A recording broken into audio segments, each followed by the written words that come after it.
In this week's Bill Break, we dive into the Pennsylvania legislator giving more authority to EMS who care for overdose patients. Hello, I'm Kara Jeffers here with State Senator Kristen Phillips-Hill, and we're going to take a break and talk about a bill. You have something that's really going to help EMS providers assist those who have substance abuse disorders.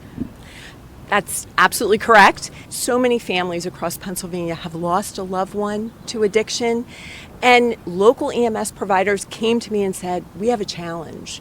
Our challenges were stretched really thin, and we oftentimes will get called back to the same location after an overdose.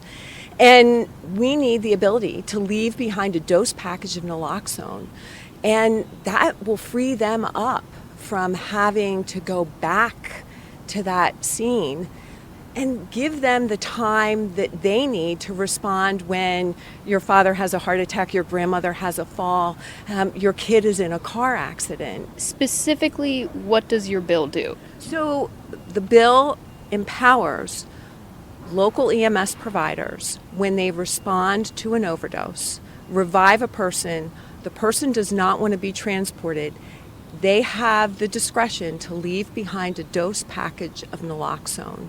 Was there any opposition or concerns brought going through the process of working on this bill? So I think, like any piece of legislation, as simple and common sense as this measure was, there was some education that needed to take place. And then, of course, with amendments, there were some questions and concerns about the amendments that had been added to the bill. Our job here is to respond to the challenges that have been presented to us by the people who are in the trenches. They're on the front lines, our emergency service providers, and give them the tools that they need to take care of our community, and that's what we did. Lastly, is there any taxpayer impact, state funds that are going out or coming in?